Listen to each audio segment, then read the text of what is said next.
Kalau gue berarti nih, zaman sekarang cuma ada 3 syarat utama biar orderan lo ngegunung. Tiap lo dapet packing di Shopee. Gimana sih caranya gitu kan? Karena pasti banyak juga nih teman-teman yang ngerasa kayak, aduh, makin kesini kok orderan makin seret ya. Bener nggak sih kalau misalnya jualan tuh sekarang lagi sepi gitu kan? Emang harus gimana sih biar rame dan lain sebagainya? Di sini gue bakal spill gitu ya cara kayak gimana. Tapi sebelum kita mulai, buat kalian yang baru nonton, jangan lupa buat klik tombol subscribe-nya dan aktifin lonceng notifikasinya ya. Oke, jadi gini, belum lama jujur nih ceritanya, gue baru kumpul sama beberapa teman-teman lama. Nah, backgroundnya beda-beda, ada yang usaha, ada yang jualan ini itu, ada juga orang bank. Dan orang bank ini sebenarnya gue dapat insight paling banyak dari orang bank, tau nggak kenapa? Karena kan kalau kita ngomongin ekonomi lagi naik apa turun sih? Orderan lagi sepi apa naik sih? Lo kalau nanya ke teman-teman doang, kadang lo nggak dapat jawaban valid. Kenapa? Lo tau gak sih ada orang-orang yang mau dapat order berapapun, ditanya, orderan lo berapa bos? Sepi. Bener gak? Ada yang kayak gitu kan? Mau ditanya selalu sepi jawabannya, bener gak? Ada juga yang selalu ngelebih-lebihin. Nah, gue seneng ngobrol sama orang bank, terutama yang bagiannya cukup tinggi. Kenapa? Karena orang bank itu valid. Kalau mau nanya lagi sepi apa enggak, lo tanya, nasabah lu lagi banyak yang depo nggak? Nah, kalau banyak depo lagi banyak duit, bener nggak? Nasabah lu gimana nih, gitu kan? Dan ternyata ketika gue nanya, gimana nasabah lu gimana? Wah, kalau yang tekstil katanya itu pada seret, justru malah narikin deposito. Oh, berarti duitnya nggak punya. Terus apa lagi? Kan gue di Bandung, jadi ya ini ya bos-bosnya kayak gitu ya, tekstil lagi pada narikin deposito. Terus gimana lagi? Yang dagang kain mah udahlah repot katanya. Offline rada sepi katanya. Tapi yang unik katanya yang lagi nambah terus adalah yang online, dia bilang. Online ini apa nih gitu kan. Nanti sebut beberapa jenis barang gitu ya. Nah, gua enggak spill di sini ya, Tapi kalau pada kepo lo boleh tulis di komen, gue pengen tahu seberapa banyak yang kepo gitu ya. Nah, tapi dan gue nemuin ternyata ada beberapa industri yang gue cek juga bener juga nih gitu kan. Ada beberapa industri yang tetap naik gitu kan meskipun orderan lagi sepi gitu kan. Nah, ciri-cirinya apa gitu kan, beberapa kategori yang tetap naik. Jadi online naik gitu kan. Online naik sebenarnya gini, kalau di Shopee sebenarnya gue sering bahas, pasti kalian sering bahas kalau kayak produk lu tuh harus bagus, produk lu tuh harus gimana. Tapi kalau gue perhatiin lagi, ternyata kalau sekarang yang bener-bener bisa dapat order banyak, itu sebenarnya sesimpel gini, lu seller, lu punya produk, yang produk lu tuh banyak yang nyari. Dan kedua, produk lu itu ketika dicari muncul di depan, benar nggak? Sekarang gini deh, lu bayangin misalnya, lu jual katakanlah produk yang banyak, kemarin tuh baru lagi rame banget, itu adalah tas sekolah. Nah, bener nggak? Kan sekarang kita baru beres back to school kan, tas sekolah, peralatan alat tulis gitu kan. Nah, lu punya nih barang-barang ini, pencarian lagi tinggi banget, jutaan tuh kemarin dalam satu bulan terakhir, gitu kan. Tapi gini, tas sekolah yang lu jual itu nggak ada di pencarian, nggak muncul, bakal dapat order nggak? Belum tentu, bener nggak? Yang kedua, nah barang yang lu jual misalnya nih, lu bisa muncul nih di pencarian ranking 1. Tapi misalnya barangnya apa? Sarung. Nah, sarung itu bulan Juli kemarin pencariannya nggak setinggi lagi mau lebaran, bener nggak? Yang lagi kemarin lagi happening itu ya tas sekolah. Betul nggak? Tas sekolah itu ordernya jauh lebih banyak daripada sarung. Apakah order lu bakal ngalihin tas sekolah? Nggak juga. Betul nggak? Jadi lu nongol, tapi nggak ada banyak yang nyari, percuma. Lu banyak yang nyari, lu kagak nongol, percuma juga. Berarti yang bener apa? Sebenarnya kan yang bener adalah ketika lu bisa nongol, ketika orang lagi banyak yang nyari. Bener nggak? Tapi apakah pasti dibeli? Belum tentu juga. Nah, kenapa belum tentu? Karena gini, lu nongol doang, kagak cukup guys. Nongol, tapi perlu dibeli. Betul gak? Nah, gimana cara dibelinya? Nah, sekarang gini, gue bakal bahas satu-satu dulu ya.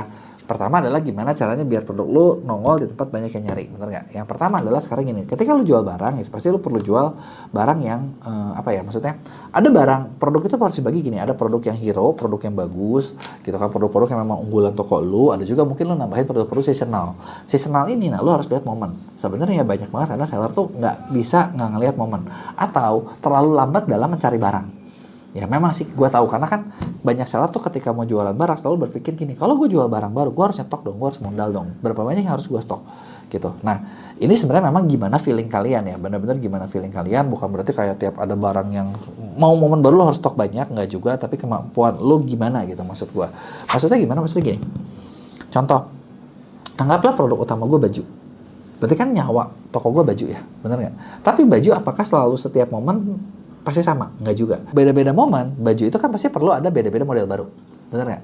Mungkin model lagi lebaran, model lagi tengah tahun, bentar lagi kita mau 17. Beres dari ini kan, back to school kan momennya adalah 17-an. Momen dari 17 Agustusan, itu kan satu momen yang beda lagi, bener nggak? Yang mungkin kebutuhannya beda gitu ya. Nah, produk yang kalian jual secara utama, bisa nggak nyesuaiin? Bisa nggak lo dapetin pencarian-pencarian baru setiap bulan? Karena tiap bulan itu pasti ada keyword-keyword baru yang sesuai momen gitu loh. Ada momen-momen yang ibaratnya pasti bakal naik. Nah, itulah yang lo harus cari tahu. Itulah yang lo harus jago ngeriset. Ketika lo jago ngeriset, ya sebenarnya lo bisa, barang tuh bisa dicari, bener nggak? Barang tuh bisa dicari dan lu tuh nggak harus langsung stok banyak gitu loh. Stoknya dikit-dikit pun bisa, kalau emang laku tinggal nambah-nambah terus aja gitu loh. Bener nggak? Yang penting adalah dapetin supplier yang oke dan kuat buat fulfill macam-macam. Artinya lu perlu macam-macam supplier. Agustus kita punya momen 17-an. Beres Agustus apa lagi coba? 9, 10 itu sebenarnya nggak ada momen sih. Tapi di e-commerce itu udah mulai masuk campaign berberan. Nah di berberan mungkin balik ke barang-barang utama lagi. Di akhir tahun mungkin udah mulai kirim-kiriman hampers, barang-barang yang berbau-bau Natal, bener nggak? Nah nanti udah gitu setelah akhir tahun kita bakal deket lagi ke Lebaran. Nah di situ adalah momen-momen yang lu perlu tunggangin kan, bener nggak? Momennya apa, ininya apa, dan kalendernya sebenarnya kayak di setiap e-commerce tuh ada kalendernya, gitu ya. Nah ketika momen ini lu bisa manfaatin, lu pasti bakal bisa jual lebih banyak, gitu ya. Ini yang pertama nih. Jadi kalau misalnya tadi lu gimana nih, pertama lu tahu dulu momennya. Yang kedua adalah oke, gue udah tahu momennya. Yang berikutnya adalah biar lu dibeli, lu harus tahu kira-kira kalau orang nyari di momen ini apa yang mereka bakal cari. Alasannya apa nih? Misalnya, gue beli back to school gitu ya, gue pengen cari tas yang buat seperti apa nih, anak gue umur berapa nih. Nah marketnya kan beda-beda. Nah di sini lu kira-kira lu mau fokus di market mana dan kira-kira apa yang mereka cari, itulah yang lu tampilin. Nah yang lu tampilin di barang Shopee lu itu yang bakal bikin orang tuh mau beli apa enggak. Terpercaya nggak barang lo? Ratingnya bagus nggak gitu loh. Kalau belum ada rating nggak apa-apa. Tapi gini, ketika lo iklanin, lo bisa nggak tampilin media-media yang meyakinkan? Videonya kayak gimana, gambarnya kayak gimana, fotonya kayak gimana, deskripsinya kayak gimana. Karena meskipun lo ada rating, kalau misalnya tampilan medianya bagus, ya udah pasti oke. Gitu. Dan ini pasti nggak mungkin caranya dengan cara nyontek punya kompetitor. Bener nggak? Harus bikin original sendiri semua. Nah ketika lo bisa bikin seperti ini, barang lo artinya bisa nongol, bisa muncul, bisa dibeli. Nah, tinggal satu lagi, gimana memastikan setelah lo di atas? Nah, itu kan masalah berikutnya kan. Nah, buat posisi kita udah tahu pencariannya, kita udah bikin produknya bagus, buat lo di atas, ya caranya sebenarnya cuma satu paling aman, diiklanin. Karena kalau misalnya lo mau nungguin organik semua naik, itu bakal berat. Organik menurut gua cuma efektif kalau buat toko yang memang punya barang utama. Contoh misalnya tadi ya, barang utama gua baju, katakanlah gua toko yang jual baju gua warna putih semua, ya udah, baju putih gua coba kuasai secara organik. Tapi kan barang-barang seasonal itu kan cepet muternya. Kalau gue mau organik semua, nggak akan kekejar. Yang ada nggak naik-naik. Kalau nggak naik-naik, ya nggak laku-laku. Kalau nggak laku-laku, ya begitu mati terus. Tiap event yang harusnya lo cuan, lo malah nyetok barang dan barangnya nggak keluar. Ya kan bego ya kalau gitu, bener nggak? Ya kan? Nah jadi ini adalah strategi utamanya nih. Biar laku tuh kayak gitu. Bisa nongol, posisinya banyak, beli gitu kan, 3 ya. Nah jadi itu dia tadi tuh strateginya. Nongol, banyak yang nyari, dibeli. Nah sekarang gini, itu gue ngomong kayak tadi kayak kesannya gampang banget, bener nggak? Nah tapi prakteknya itu apakah segampang itu? Enggak. Itu banyak teknikal yang harus dilakukan. Tapi yang gue pengen kalian ngerti dari video ini adalah, gue pengen lo ngerti dulu strateginya gini deh, gitu. Konsepnya gini dulu, kebayang gak lo besarnya? Karena kalau lo nggak kebayang besarnya, lo bahkan ketika melakukan eksekusinya nggak kebayang. Nah kalau udah kebayang besarnya, nah sekarang lo tinggal gimana nih? Cobain praktekin cara melaksanakan eksekusinya kecil-kecil gitu ya. Nah kalau lo misalnya ada nggak sih, bisa nggak sih gue dibantuin, didampingin biar gue bisa menjalankan yang tadi, ya sebenarnya gue bikin satu program dengan beberapa konsultan yang namanya konsultan pendampingan ordal. Di pendampingan ini, nah kita punya tim yang memang dirancang dari awal kayak buat tanya nih, strategi lo apa? Oke, lo maunya apa? Target lo apa? Kita bikinin strategi biar lo nyampe. Misalnya katakanlah gue pengen naik omset 30% dalam 3 bulan ke depan gitu. Bisa nggak kalau pengennya 10 kali lipat dalam 3 bulan ke depan? Kayaknya agak sulit ya. Ya mungkin bisa sih kalau budget lo besar. Tapi kalau misalnya yang wajar-wajar yang kita lakukan adalah 30% dalam 3 bulan ke depan atau 50% dalam 3 bulan ke depan. Nah nanti dari tim kita bakal mulai ngatur nih, ini gimana caranya, kita nge-breakdown harus ngapain, step-stepnya seperti apa, teknikalnya seperti apa, ininya seperti apa, dan ini yang bakal diajarin ke seller-seller yang ikutan pendampingan dan bakal didampingin selama jalannya. Dan rata-rata dari yang kita ketemuin 80% itu nyampe. target yang udah dibahas di awal. Ya kalau udah nyampe gimana ya kan, tinggal lanjutnya gini, 3 bulan lagi atau 6 bulan lagi, lo mau nggak nih kita bikin yang lebih jauh lagi gitu loh, biar dapat seperti ini gitu kan. Nah itu adalah step-step yang ada yang kita bisa kerjain gitu. Jadi kalau buat kalian yang mau didampingin, lo bisa klik di link deskripsi gua. Kalau ada yang mau ditanyain, lo tulis di komen, gua bakal jawab di Q&A. Jangan lupa buat like dan share. Pengen laku meskipun harga lo nggak bersaing atau harga lo lebih mahal dari kompetitor, tapi masih bisa laku banyak. Nah di video ini gua mau spill gimana caranya. Jadi rahasianya adalah sebenarnya gini loh guys, kalau kalian jualan di multi platform, nggak harus semua barang itu sama loh harganya. Jadi kayak lo bisa nentuin dong dari berapa sih yang paling efektif. Dan TikTok Shop sebenarnya adalah salah satu platform yang cepat banget berkembangnya. Lo bisa dapetin cuan banyak, tapi ya kalau lo nggak ngerti cara mainnya, lo bisa boncos. Gimana caranya? Gue bakal bahas, tapi sebelum gue mulai, buat kalian yang baru nonton, jangan lupa buat klik tombol subscribe-nya dan aktifin lonceng notifikasinya. Oke, seperti yang sering gue bahas, TikTok Shop itu kan lo tuh bukan cuma kayak nungguin dan orang itu nggak nyari produk kalian langsung kayak oke, gue mau cari buku, gue klik deh nyari buku. Pencarian di TikTok Shop belum terlalu tinggi dan orang tuh nggak ngebandingin antara barang A dengan barang B, udah lihat yang kemana terus begitu B-nya yang ke B. Nggak, itu adalah yang kejadian di e-commerce lain. Malah kalau misalnya dari yang gue temuin ya, dari beberapa, bukan beberapa sih ya, kita di MEA punya klien aktif kayaknya ratusan gitu ya. Jadi udah bukan dari beberapa, tapi dari banyak yang kita kerjain gitu ya. Jadi pembeli itu kadang bukan beli cuman gara-gara oke, gue mau cari barang A, gue penasaran, gue kepo, gue cari barang paling murah. Enggak juga. Ada memang pembeli-pembeli seperti itu, tapi nggak banyak. Malah mereka sendiri ngebagi, udah bikin beberapa persona dari para pembeli mereka. Dan orang yang maksudnya kayak bargain hunter disebutnya. Bargain hunter itu pencari diskon, pencari barang termurah, ternyata nggak sebanyak itu di TikTok Shop. Nah, terus emang mereka carinya bagaimana? Nah, yang perlu kalian ngerti adalah buyer journey-nya. Biasanya orang beli barang di TikTok Shop itu nggak jauh-jauh dari dua macam cara ini. Pertama, dia lagi nge-scroll TikTok. Ketika nge-scroll, dia lihat video nih. Lihat video, lihat konten. Terus dia terekspos. Dan di situ muncullah hasrat kayak kepo, hasrat pengen lihat, hasrat pengen beli. Terus dia klik produknya, ada yang dia cucar ataupun enggak. Ada yang langsung beli, ada juga yang nanti kayak lihat lagi konten lain, dari konten lain, dari konten lain. Dan dari konten-konten lain itu dia mendapatkan informasi makin banyak dan hasratnya kepancing makin banyak. Dan ujung-ujungnya udah dia beli barang. Ini yang pertama. Nah ada lagi yang kedua, dia ketika ngeliat, masuk ke live, jadi pengen beli. Atau gini, dia udah lihat, masuk ke live, udah gitu keluar, terus nanti lihat lagi konten, terus nanti beli lagi di live. Gitu ya. Atau nanti karena udah saking keponya, akhirnya baru nyari-nyari. Dan biasanya mereka itu kena itu dengan, apa ya maksudnya, terpengaruh dengan influence seseorang. Influence dalam artian jadi kayak maunya yang karakter yang gimana nih gitu. Gitu ya. Maunya yang mana nih? Nah, itulah yang mereka mau ini. Itulah yang mereka mau beli. Gitu ya. Nah, jadi gitu ya. Nah, itu dari situ mereka beli dan ya udah gitu kan. Mereka belanja. Jadi nah dari sini kita perlu sadar satu hal. Harga ngaruh nggak? Ya pasti ngaruh sih. Kalau misalnya kayak gini, lu jual buku, pasaran 100.000, terus gue jual 1 juta, ya enggak gitu juga. Tapi kalau pasaran 100.000, terus katakanlah gue jual mungkin di angka 200 sekian, nah itu mungkin bakal tetap masuk, karena maksudnya oke lah nggak jauh, tapi ada kelebihannya. Apa nih kelebihannya? Oh ternyata ini kelebihannya adalah A, B, C, D, E. Oh ini kelebihannya adalah begini. Oh ini adalah kelebihannya seperti itu. Nah itu bakal bikin orang tetap mau beli barangnya ya. Nah seperti di videonya gue sempat bahas kayak hitungan artinya berapa. Sekarang gue bakal bahas gimana cara jualnya. Tadi gue udah jelasin secara garis besar strategi orang jualannya. Nah jadi gimana nih cara bikin buat mereka beli? Kalau kalian smart, kalian pasti udah mulai nangkep ada pola yang dari tadi gue bahas. Polanya adalah orang tersebut butuh terimpuls, dirangsang dari matanya, dari suaranya, dari angle-nya gitu kan. Berbagai video. Nah, gimana cara bikin jualnya? Nah, dulu buat jual barang lebih mahal adalah pertama, kalian harus bisa nentuin dulu ada sesuatu apa sih dari barang kalian tuh yang unik, yang bikin orang tertarik. Apakah barang kalian itu, sebenarnya kalau barang yang laku tuh nggak jauh dari punya dua sifat ini.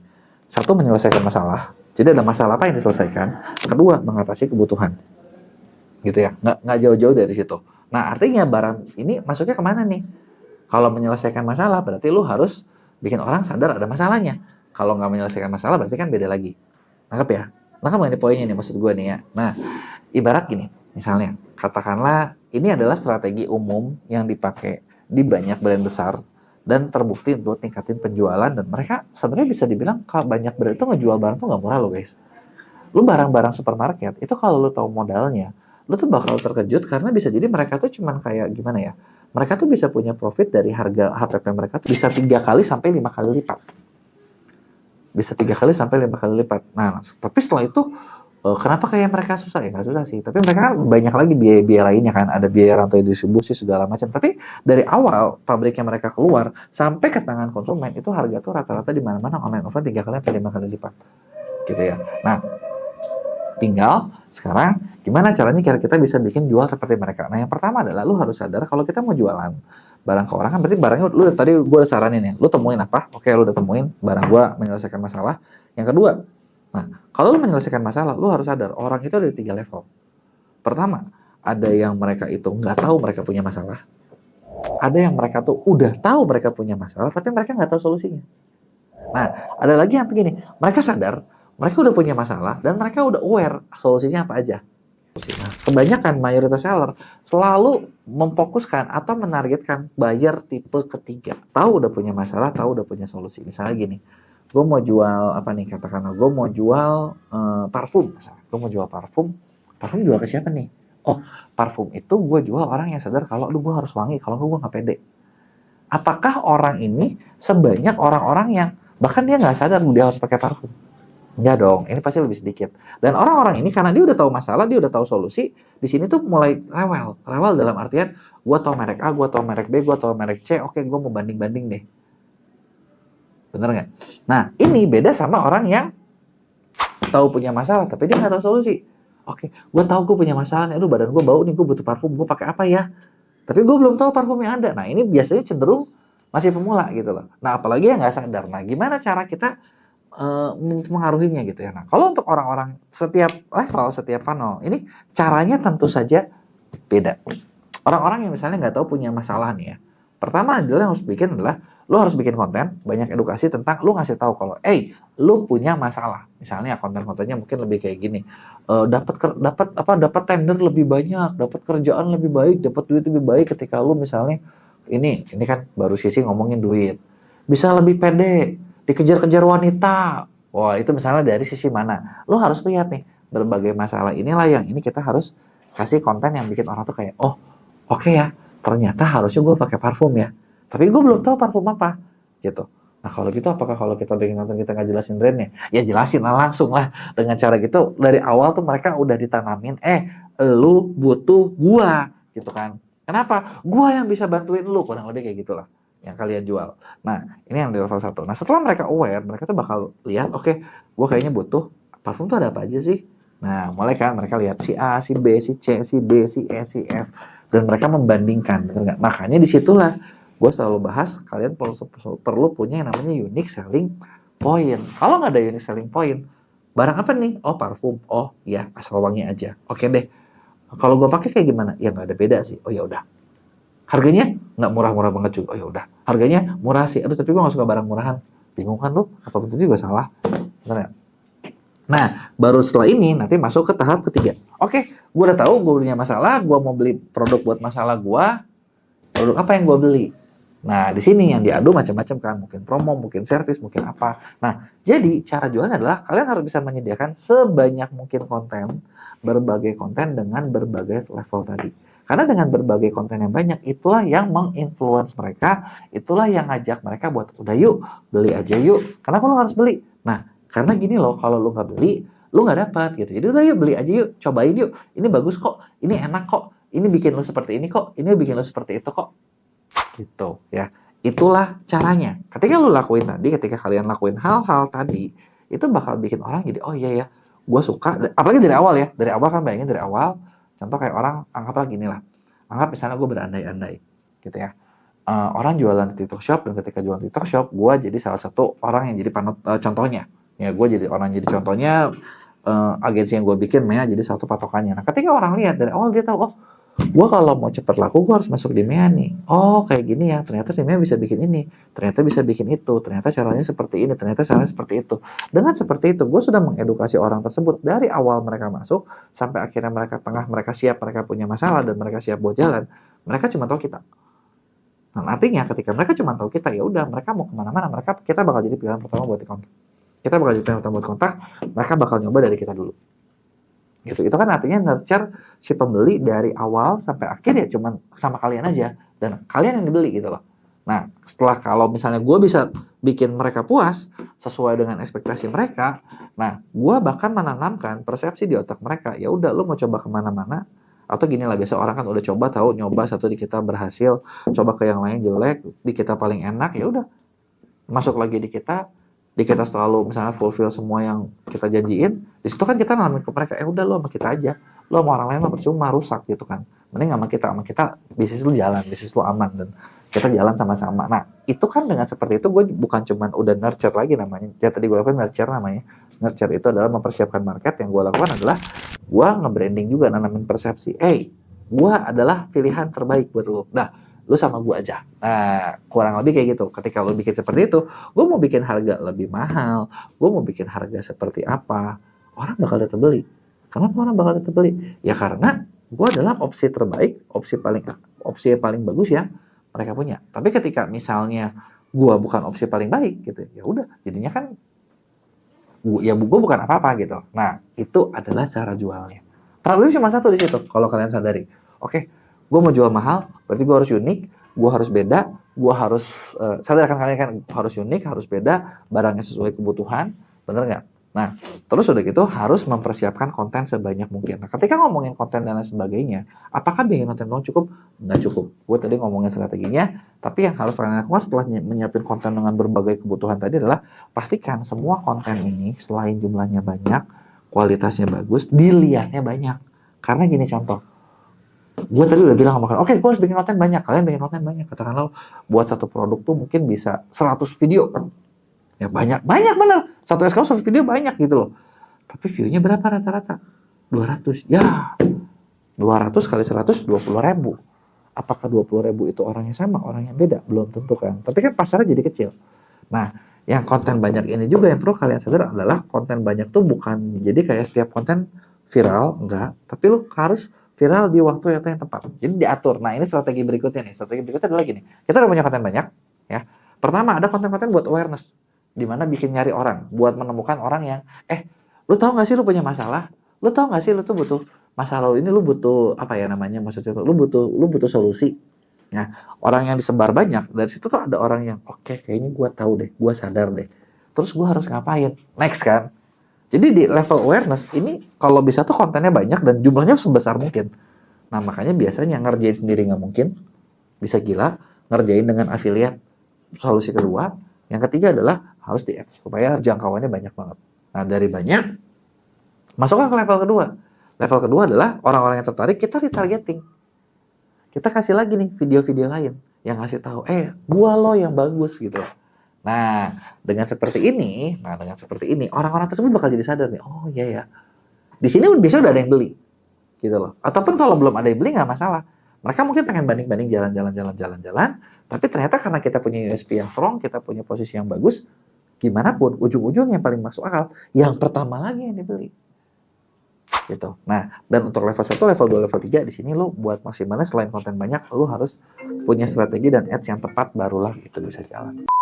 Oke, jadi itu dia tadi cara buat bikin kalian bisa ngejual meskipun harga kalian lebih mahal. Kalau ada yang mau kalian tanyain, kalian bisa tulis di komen, gue bakal jawab di Q&A. Jangan lupa juga buat like dan share. Kalau misalnya aduh, gue mau coba praktek tapi gue nggak ngerti. Dari tadi gue di video udah ceritakan gimana caranya. Bukannya mau nakutin, tapi ini ada satu ancaman serius yang bakal ngancem banget buat terutama kalian-kalian seller pemula yang baru masuk ke dunia online. Karena orang tuh kadang nganggep kayak ya udah online tuh ya udahlah gitu banget, gampang gitu, nggak susah, tinggal lakuin aja, tinggal upload doang. Tapi kan nyatanya nggak gitu, bener nggak? Udah ngupload, udah tungguin, tapi nggak laku-laku. Bahkan gini, belum lama gue baru ketemu sama salah satu seller yang di kategorinya ternyata dia itu udah masuk kategori legend gitu ya. Nah ternyata ketika di online dia struggling guys. Nah ceritanya kayak gimana? Sebelum gue mulai, buat kalian yang baru nonton, jangan lupa buat klik tombol subscribe-nya dan aktifin lonceng notifikasinya. Jadi belum lama banget nih, jadi gue ketemu salah satu seller yang legend, dimana dia cerita kayak di tahun 2002, bukan 2022 ya, artinya udah 20 tahun yang lalu, omsetnya aja udah 8 miliar di tahun segitu. Yang anjir itu gede banget gitu, tau nggak? Dan gudangnya gede banget, pakai banget gitu ya, gudangnya gede banget, bisa masuk beberapa tronton. Barang yang dia mainin itu brand dia udah, dia bahkan gini, dia bilang kan, ini loh brand gua tuh dulu terkenal banget gini. Terus jujur gua nggak tahu karena gua memang bukan target marketnya kan. Nah tapi kan barang cewek, nah bini gua tahu gitu, oh ini dulu ini nih gitu kan. Oh dan terus gimana nih maksudnya perkembangan bisnisnya gitu, ketika maksudnya di offline dia sempat meraja, setelah itu dia keluar dari beberapa jalur distribusi offline, karena ternyata fun fact-nya gini, kan banyak seller tuh selalu ngerasa kayak, aduh gila admin online tuh sadis katanya, ya nggak, admin online itu sadis, lu tuh dipotong sekian, wah nggak ada akhlak segala macam. Tapi ternyata dev store itu jauh lebih sadis guys. Jadi kata dari versi dia ya, potongan dev store itu 40%. Oke, udah gitu mereka bisa retur. Jadi kayak udah order, bisa retur, terus per bulan kayak diminta beberapa puluh model baru setiap bulan. Yang lo bayangin ya, berarti produksi. Kalau mereka lagi enak direturin, gitu kan. Ya karena kan berarti resikonya diseller lagi dong, bener nggak? Udah gitu kalau itu belum dipotong, nanti kalau mereka misalnya mau minta sell, nah mau minta sell itu dia bakal minta potongan lagi diskon dari seller. Padahal udah potong 40%, potong. Kalian kebayang ya? Nah kemudian si seller juga yang harus nyiapin SPG-nya, kan, jadi kayak langsung kayak ini nih. Tapi gue cerita ini gue bukan mau belain kayak, oh di kamar tuh masih kecil, lu bersyukur aja, enggak. Poin gue bukan di situ, tapi yang poin yang gue mau bahas adalah, nah jadi intinya mereka seperti itu. Dia bilang, oh potongan online gini gue udah biasa, dari dulu juga kayak gitu kan. Tapi dia bilang, kenapa ya, kok gue udah masukin, gue nggak bisa dapetin traffic yang gue mau, apa nih yang salah? Kenapa gue kayak gini? Yang pertama, biasanya banyak seller di kita itu, di Indo itu ya, selalu fokus sama barang, bener nggak? Jadi kayak, ya udah, gue coba yang penting fokus gue adalah mencari barang. Setelah mencari barang gue upload, barang gue laku. Nih, sekarang gini, kalian bayangin di model-model dev store. Jadi ceritanya dari sama kenalan gue ini, dev store itu lu memang bisa sih fokus ke barang, karena kan marketing segala macam dev store juga nyariin traffic buat ini orang ya setiap bulan, meskipun potongannya selangit gitu ya. Nah barang itu lu nambah barang nih ya, di dev store seperti itu aja, dari dia tahu gitu loh kalau misalnya dalam sebulan harus berapa puluh model baru, karena kalau nggak dianggapnya lama. Anggap nggak lama tuh orang udah nggak ini. Nah sedangkan di kita inovasi produk seller itu biasanya nggak bisa banyak, udah main inovasinya segitu-segitu aja. Catat ya, yang pertama inovasinya segitu-segitu aja. Yang kedua itu adalah, kalaupun kalian inovasi, kalian harus sadar inovasi ini tuh umurnya tuh seberapa dilihat orang sih diukurnya. Gitu. Kalau kayak model dev store, mereka ngitungnya adalah gini. Misalnya nih kan mereka bisa traffic pengunjungnya, mereka juga mencatat ya.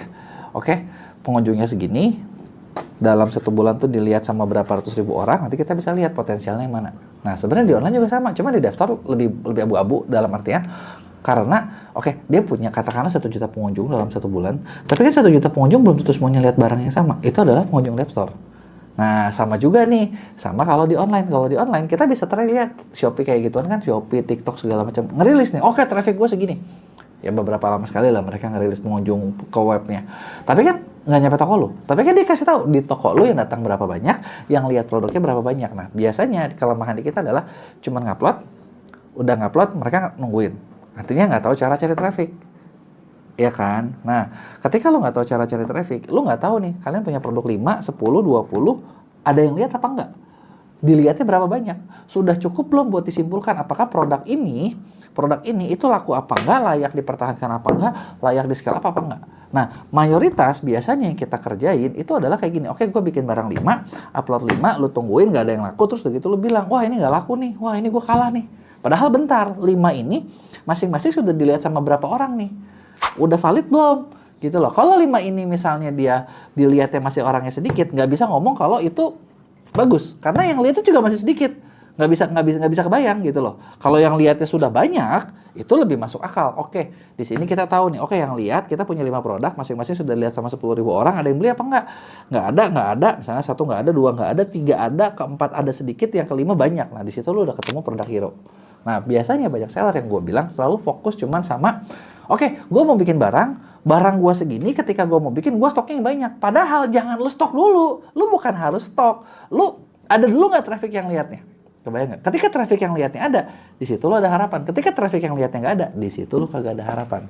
Kebayang nggak? Jadi jebakan pemula biasanya, satu selalu fokusnya sama barang, mereka berpikir barang mereka udah bagus, mereka berpikir barang mereka udah banyak yang lihat, dan setelah itu ya udah gitu loh. Mereka mikir kesimpulannya itu dengan datanya itu pakai perasaan, bukan pakai data. Dalam artian kenapa? Kalau pakai perasaan kita gini, gue udah bikin produk ini, gue udah jual selama 3 bulan, gue merasa ini nggak laku. Kenapa nggak laku? Karena udah 3 bulan gue mencoba. Harusnya kalau kalian mau profesional adalah yang bener adalah gini, gue udah bikin produk ini, udah dilihat berapa banyak nih? Udah 10.000 belum? Nah 10.000 yang lihatnya dicapai dalam berapa lama? Bener nggak? Ya kan? Nah kalau 10.000 yang lihatnya dicapai dalam waktu 1 bulan, berarti kan lu cukup cepat. Lu tahu nih, ini harus ngapain. Gitu. Nah, terus pertanyaan kedua, nah kalau kayak gitu nih, biasanya seller kan pasti bakal nanya, oke, kalau gitu ya. Terus gimana nih cara gua dapetin 10.000-nya? Nah 10.000 yang perlu kalian sadar ada 2 cara kan. Yang pertama adalah lu organik. Yang kedua adalah lu bayar.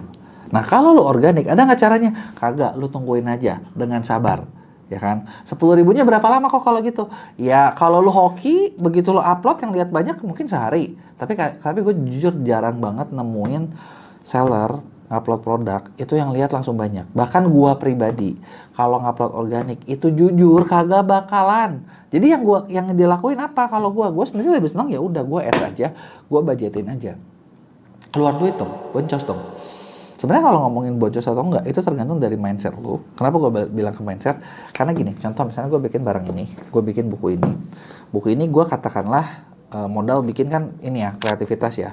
Tapi kan gue modal nyetok, bener ya? Nah ketika gue nyetok, nah gue mau keluar uang berapa nih? Nah kebayang nggak? Contoh, gue mau nyetok, kalau gue nyetok buku, itu kan misalnya ordernya 100, ordernya 500, ordernya 1.000, 2.000, 3.000, 5.000, 10.000. Kalian tahu nggak? Modalnya beda. Ya kan, biaya produksi kan tergantung dari sebanyak apa gua nyetok. Sekarang gini, lu bayangin, gua nyetok, udah gua nyetok, gua pengen yang paling banyak. Tujuannya apa? Paling murah. Tapi apakah paling murah itu efektif? Belum tentu. Kenapa gue bilang belum tentu? Sekarang gini, lu bayangin, oke, gue stok 5.000, harga paling murah dong. Tapi paling murah-murahnya berapa nih? Anggaplah misalnya kalau kayak buku ya, misalnya kayak buku tuh mungkin lu cetakan kalau tebal, kalau bagus gitu ya, mungkin di angka 40-50 ribu. Gitu ya, 40-50 ribu. Kalau warna mungkin itu kan lebih mahal ya, 40-50 ribu. Nah, lu kalau misalnya ordernya 100, 54 mahal, 50 ribu. 500 mungkin bisa turun nih, 40. 1.000, 2.000, 3.000 itu mungkin bisa turun di angka 30-an. Bener nggak? 5.000 mungkin lebih murah lagi. Anggaplah kita ngomong 30.000. 30.000 dikali 5.000. Kalian hitung. Gue udah keluar uang 150 juta. Pertanyaan gue, pasti berapa lama tuh 5.000 habis? Sebulan, 2 bulan, 3 bulan, setahun, 2 tahun? Gitu. Kalau 50.000 itu habis dalam waktunya ibaratnya organik dan itu ternyata 3 tahun baru habis. Artinya gue udah mati modal, gue udah hilang duit gue 150 juta. Apakah uang itu bisa gue tarik? Nggak bisa. Apakah gue bisa pakai buat traffic iklan? Kagak bisa. Nah, sekarang gini. Misalnya, gue mau pakai buat riset. Gue stoknya 100 aja dulu. 100 kali 50.000. Paling mahal dong. Iya. Tapi kalau kalian hitung, 100 kali 50.000 baru 5 juta. Ya kan? Kalau tadi modal gue, katakanlah gue punya modal 150 juta. Gue masih punya 145 juta. 145 juta yang gue punya, gue pakai buat apa? Oke, 100 ini kan 100 item ya. 100 item ya. Nah, kenapa nggak gue coba iklanin aja dulu? Budgetin berapa misalnya? Oke, buat dapat 10.000 klik. Nah, kalian hitung nih, 10.000 klik ya. 1 klik berapa? Nah, 1 klik katakanlah, kalau kayak di e-commerce mungkin bisa di angka 1.000. Enggak, 1.000, 1.500, 2.000 gitu ya. Kita anggap mahal deh. 2.000 kali 10.000. Gue keluar modal 20 juta. Nah, gue tau pasti banyak yang pikir, wah gila 20 juta buat iklan doang. bentar dulu guys, ketika gue keluarin 20 juta, kan 20 juta itu beda sama nyetok barang ya. Nyetok barang tuh sekaligus 50 juta, gue bisa gini loh, oke, target gue 10.000, tapi buat testing kan gak usah 10.000 banget kali. Bolehlah kita cobain 5.000 kali 2.000, 10 juta setengahnya. Gue iklanin dulu nih. Atau bahkan gini, gue keluarin dulu nih. 1 juta, 2 juta. Ketika gue keluarin 1 juta, 2 juta, kan gue dapat respon. Bener gak? Gue dapat respon. Respon tersebut itu adalah apakah banyak yang suka, apakah banyak yang caci maki, apakah ada orang bilang kemahalan, atau bilang apa. Itu semua adalah feedback berharga menurut gue. Ya gak? Baru keluar 1 juta, 2 juta, gue udah tahu nih. Seret, oh gini ya. Bahkan kalau misalnya gue mau testing sih, gue nggak mungkin 100 order. Mungkin kalau bisa gini, oke, gue cetak paling murah berapa? 20 item boleh nggak? Boleh, ya udah 20 item berapa? Oh mahal, 20 item lebih mahal 100.000. Nggak masalah. Bayar aja, lebih murah budget gue. Gitu kan. Nah, gue cobain keluarin jadi 20 item 2 juta. Gue iklanin mungkin gue modalin 2 juta. Gue dapat feedback. Di sini kelihatan. Kenapa gue butuh ada itemnya dikit? Kalau ada itemnya dikit, minimal kalau misalnya dia ada yang beli, gue bisa kirim. Gue dapat feedback, gue dapat review. Tapi kalau misalnya itu ketika misalnya itu udah gue bikin 10 biji, 20 biji, dan ternyata feedbacknya jelek semua, gagal semua, harganya kemahalan atau apa. Di sini kan gue tahu, bentar, harga kemahalan, masih masuk nggak ya? Oke, gue coba nih, jual murah dulu, rugi dong? Iya nggak masalah, yang penting buat tes. Ketika dikasih harga yang orang kira-kira mau, orang beli nggak? Orang reviewnya seperti apa? Bagus nggak? Nah kalau bagus, berarti kan ini produk layak dijual. Mulailah gue bakal stok lebih banyak. Gue kasih traffic lebih banyak, untung apa rugi? Masih untung, gue baru bakal bertahap buat naikin makin besar, gitu. Nah kenapa gue bilang kayak gitu? Nah dari cerita yang tadi ya, dari yang tadi gue bilang seller legend, nah dia bilang nih, dia cerita nih, gue akan ngobrol. Lu tahu nggak dia bilang gini, ada satu brandnya X gitu ya. Gue tahu itu di Shopee, di kategorinya itu salah satu orang yang jual, kata gue, gila ya barangnya kayaknya bisa lumayan bagus, tapi kok harganya bisa murah banget. Karena barangnya itu kayak cuman 60 ribuan, 70 ribuan. Dan dia bilang, lu tahu nggak barang dia dulu dijual di Dep Store itu 400 ribu. Wah, kata gue, kok bisa kayak gitu? Kata gue, itu untungnya banyak banget. Enggak, dia bilang. Jadi gini, realnya dia itu udah pemain lama. Nah di Dep Store banyak yang retur itu semua numpuk di gudang. Jadi dia buka di online itu benar-benar cuma buat ngabisin harga, ngabisin barang gitu. Dan stok barang dia itu sebanyak itu, jadi udah puluhan ribu aja masih dijual. Gila kan? Jadi kayak ini lagi bakar duit. Nah, tapi setelah itu gimana ya? Setelah ini dia pasti bakal cari untung nih. Nggak mungkin dia gitu terus gitu loh. Jadi dia bakal bikin yang barang-barang yang ada untungnya. Nah, itu tapi gini, yang bisa kayak gitu itu kan orang-orang yang duitnya gede. Kalau yang seller pemula nggak mungkin bisa kayak gitu. Bener nggak? Makanya gue bilang strategi yang lo harus jebakannya adalah jangan sampai lo stok di barang, lakuin testing. Setelah lakuin testing, kalau itu laku baru lo step ketiga. Mulai perbanyak bikin produk baru. Bikin produk baru, stok baru, dan ibaratnya gini, jangan cuma ngandalin produk kalian cuma satu. Nah, gue juga sering ketemu kayak seller pemula, udah ketemu satu, dapat jackpot, rame, ya udah dia bertahan aja satu gitu. Nah, apa lu harus sadar di Indonesia itu tuh gimana ya? Kayak ketika lu bikin sesuatu dan itu rame, nggak tahu kenapa bulan depan 3 bulan lagi itu bakal banyak orang-orang yang ngikutin. Nah, orang-orang yang ngikutin itu dia bakal bikin lagi. Dia bakal bikin lagi produk-produk seperti yang kalian bikin, bakal banting harganya lebih murah, artinya setiap produk itu ada umurnya. Jadi lo harus persiapkan biar produk lo bisa evergreen. Gimana caranya? Dengan menyiapkan produk-produk lain yang lo bisa bundling, yang lo bisa jual bersamaan dengan produk lo ketika laku. Gitu. Kurang lebih seperti itu. Nah, apakah itu cukup? Ya sebenarnya masih banyak sih strategi-strateginya. Cuman mungkin video ini udah kelamaan, jadi nggak mungkin gue bahas semua di sini. Tapi buat kalian yang pengen misalnya, kalau misalnya gue pengen punya produk nih, gue pengen punya bisnis gue pengen lebih maju. Gimana nih caranya biar bisa lebih ini? Nah, sebenarnya gue di Skillcool kita bikin satu program yang namanya pendampingan ordal. Jadi pendampingan ordal ini, nah kita bantuin setiap seller, kita bikinin strateginya, kita bikinin cara-caranya, kita bikinin konsepnya, dan mereka yang eksekusinya. Nah, ketika kalian eksekusiin, ibaratnya kayak kalian jadi punya mentor yang bakal ngebantu kalian buat mencapai target yang lo pengen capai. Misalnya kayak, oke, gue mau pecah telur, gue mau jadi 10 juta, gue mau jadi 100 juta, gue mau bisa 2 kali lipat. Nah, kita bikinin strategi dan konsep yang sesuai sama yang kalian mau. Gitu kan. Nah, dari sinilah bisnis lo bisa berjalan. Dan kalau lo nggak punya orang buat ngerjain, kita di Mia Agency juga bisa buat bantuin apa yang lo butuhin. Kurang lebih kayak gitu. Kalau ada yang mau ditanyain, lo tulis di komen. Jangan lupa buat like dan share.